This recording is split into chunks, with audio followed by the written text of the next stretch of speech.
Hello, and welcome to the Internal Executive, where we explore concepts and methods to help you find greater peace and more control in your life. I won't tell you what to think. I won't tell you how to feel. Rather, the information shared is simply for your consideration. Like any executive, I want you to decide what to do with it, and that's what I want. You get to do what you want. It's your decision, right? If you want to know a little bit about my background and the intent of this channel, please check out the intro video. Now, today, I'd like to talk about loneliness and how we build better relationships. I'll be sharing my thoughts on various psychological experts and their frameworks. Please keep in mind, this podcast is for informational purposes only. It isn't medical advice and doesn't create a client-counselor relationship. That said, I hope you find these insights useful for your own journey. Now, I think it's fairly common knowledge that there is a modern crisis of connection. I mean, we live in a strange time in a lot of ways. As it pertains to loneliness, it's actually increasing as we use technology more and more. And that's probably a big reason why it's increasing. Instead of developing the muscle required to improve real-world relationships, we have the option to retreat into echo chambers or settle for superficial, insincere transactions. More and more, those transactions are AI-driven or with people that we will never meet. Now, there's a vital distinction to make here. You can be lonely while in a relationship, just as you can feel perfectly whole in solitude. Today, I want to focus on the phenomena of unsatisfying relationships that leave us lonely. My hope is that by shifting how we approach connection, loneliness becomes less of a burden or perhaps completely eliminated. Defining words makes all the difference. I'm a stickler for defining your terms because that is the basis for understanding, that is the basis for action.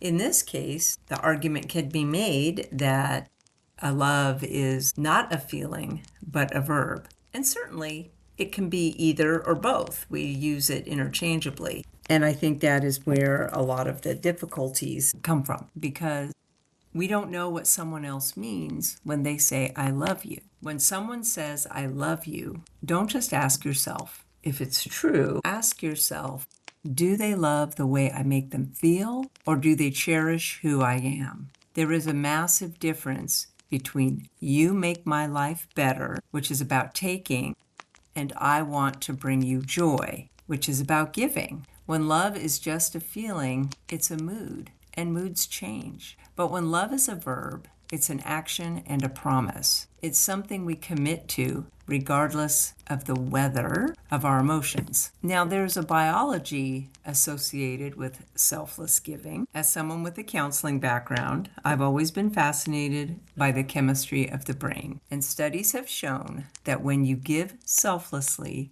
through effort, sacrifice, or attention, you actually change your own chemistry. What we've seen in studies on this subject is that there is an increase in serotonin, which is one of our happiness hormones. And in treating depression, serotonin is often targeted to reduce or eliminate symptoms of depression. So here's the catch with selfless giving. The trick to that serotonin boost is that the act must be selfless. If you're doing it purely as a transaction to feel better, the effect isn't going to be the same. Selfless kindness, performed without the expectation of a reward, is a biological win-win. Before you move forward with this giving, it's important to be careful. You want to protect that gift.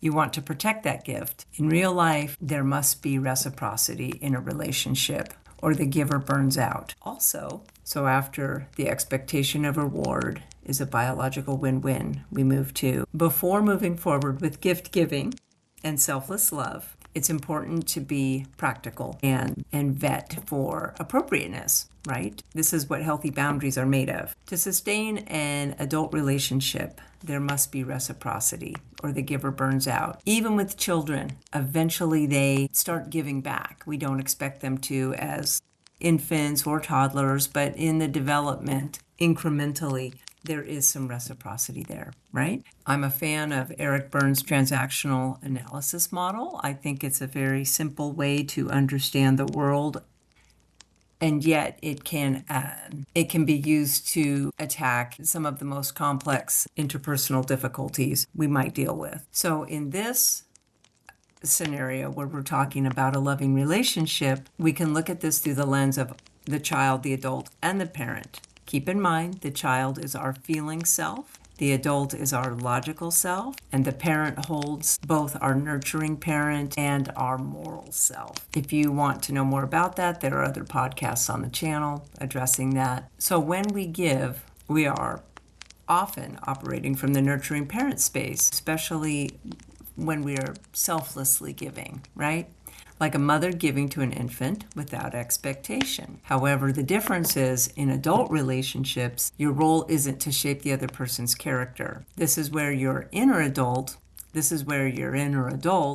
logical self, must step up. The adult's job is to vet the recipient before you offer an act of service, like helping a family member with their home or doing errands or whatever you think they need. Ask yourself, is this actually helpful, or am I enabling a lack of responsibility? Also, does this person recognize this as a gift, or do they feel entitled to it? If you witness entitlement or manipulation, your gift actually becomes poison for both of you. You want to ensure the person is safe to give to, meaning that they have the integrity to benefit from your kindness without turning it into a toxic dynamic. Now, Berne isn't the only author that I appreciate from years past. Scott Peck, I think it was Scott Peck, was a psychologist who was well read in the 70s and 80s, most famous for The Road Less Traveled, and his emphasis was on spiritual growth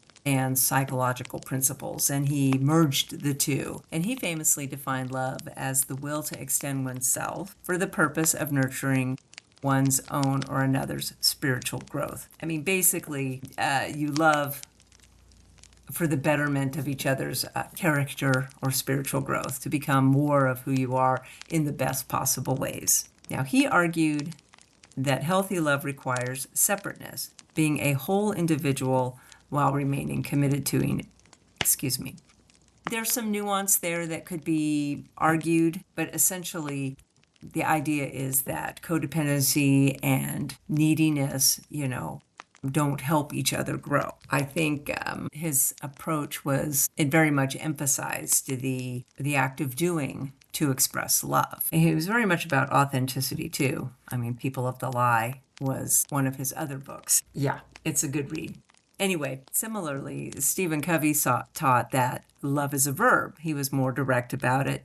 And now his background was merging leadership, I was going to say leadership skills, but he used psychological concepts in the workplace and promoted character and ethics as the path forward to be an effective person. And I think when you look at that, you can see how important congruency is when you are operating in any relationship. If people can't trust you or you can't trust yourself, you're not going to be very effective, right? So there's a lot more to that. His writing it's fairly easy to read, and it comes out of the self-help genre of the late 70s. So back to the idea that he promoted love as a verb. A story that he used to tell is that a man came to him feeling that the love in his marriage was gone and he wanted to give up. It was probably one of his 7 Habits of Highly Effective Families seminars. I'm just speculating here. But his response was pretty direct. He said, love her. Do the things that you always used to do for her when you loved her, and the loving feeling will return. His belief was that action precedes emotion, and that by empathizing and serving,